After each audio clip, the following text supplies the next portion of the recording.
So that last question that I asked at the end of the last video,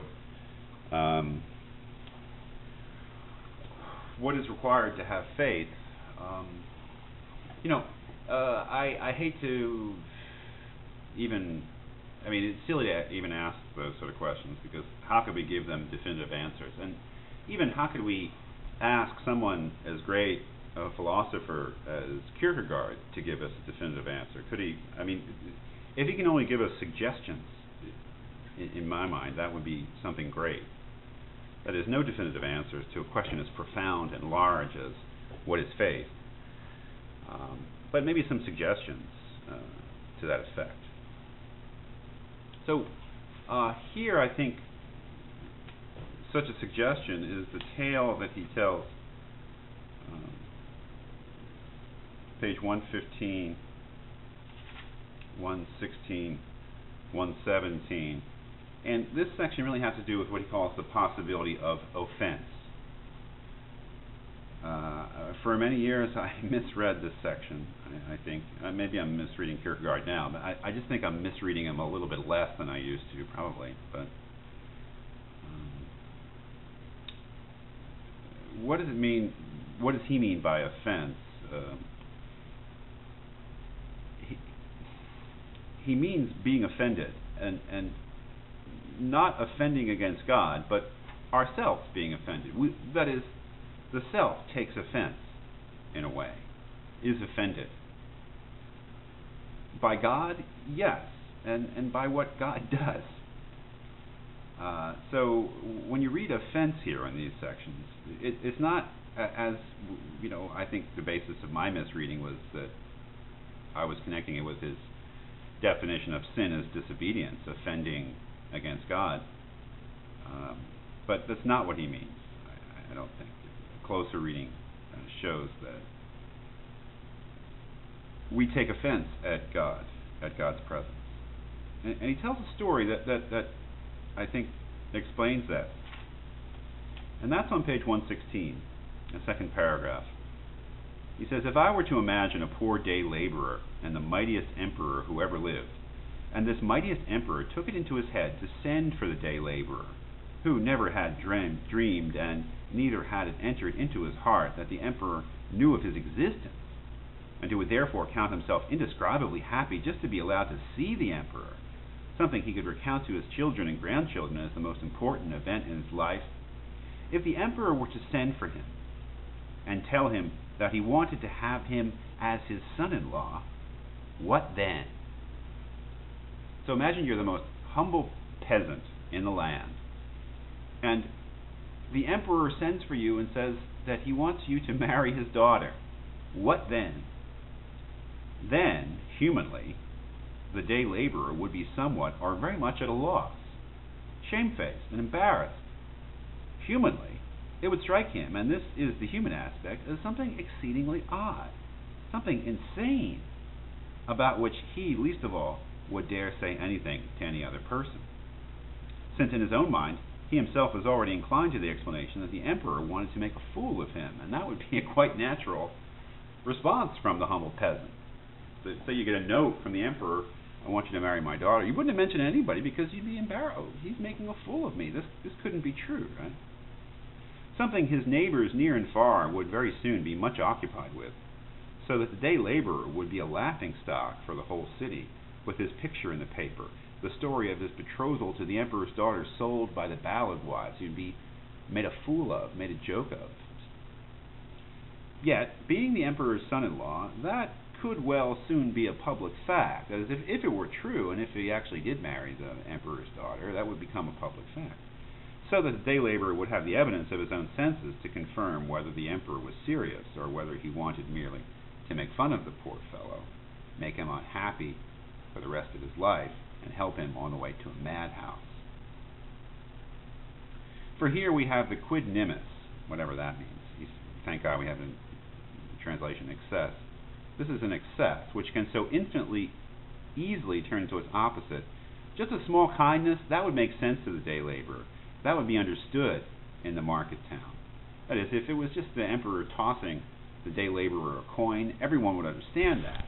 But the extravagance of wanting the poor peasant day laborer to marry into his family, that is crazy. Right? I'm going to skip the next few lines.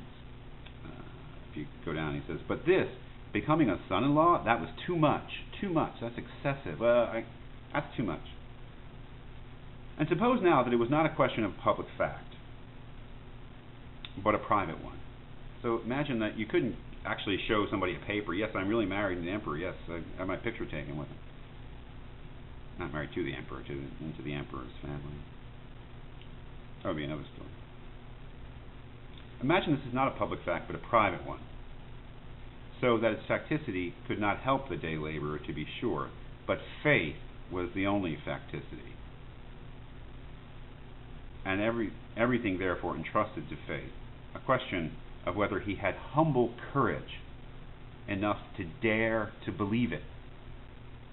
For brazen courage cannot help one to believe. How many day laborers do you think would then have courage? But the person who lacked that courage would be offended.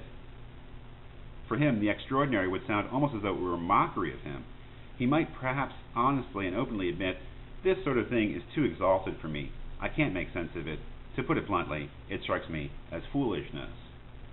What if something just as extravagant, an extravagant gift like that, more extravagant, were offered to you, but there was no way to prove it publicly? It couldn't be a public fact that it was true. It would have to be a private one. It would have to be a matter of faith. How many people do you think could have the humble courage, asks Kierkegaard, to have faith that that gift is real, that that gift is not a being made a fool of or an excessiveness, but something that should be freely accepted? Of course, but he's getting to something here. In the next paragraph he says, and now Christianity. Christianity teaches that this single human being, you and me, everybody, all the 6, 7, 8 billion people on earth, this single human being, and so every single human being, whether husband, wife, servant girl, cabinet minister, merchant, barber, student, etc., this single human being is before God. Every one of us, then, says the Christian, is in the presence of God and has an individual, intimate relationship with God. This single human being, who might be proud to have spoken once in his life with the king, this human being, who hasn't the least illusion of being on an intimate footing with this or that person, this human being is before God, can talk with God anytime he wants, certain of being heard. That's what the Christian believes, is when you pray, there's an absolute certainty that God is listening. In short, this human being has an invitation to live on the most intimate footing with God. Furthermore, for this person's sake, and here it gets really crazy, for the sake of this person too, God comes to the world, lets himself be born, suffers, dies, and this suffering God, he well nigh begs and implores this human being to accept the help offered to him. Truly, if there is anything one should lose one's mind over, this is it. So what he's getting to, I think, in that story about the peasant is that it would be quite natural for the peasant to refuse to believe that the emperor was really offering to have the peasant marry his daughter. That would be a natural thing. It would be, I don't believe it. It's too much. I'm nobody. I don't deserve that. And I think what he's saying is that every one of us is in a position like that, but just like a million times more absurd and more hard to believe. And that is that God not only is paying attention to every one of us, is on an intimate footing with every one of us, is on a personal relationship with every one of us, but that he's begging us to accept his love. He's begging us, bending over backwards to accept his love and healing. And that, Kierkegaard says, man, I mean, some things I can believe, but that's just way too much. And that, I think, is the offense, the notion, or part of again, the suggestion, is that in some level, it's just too much. And somehow faith requires us to overcome that natural response, that it couldn't be real, and it's too much.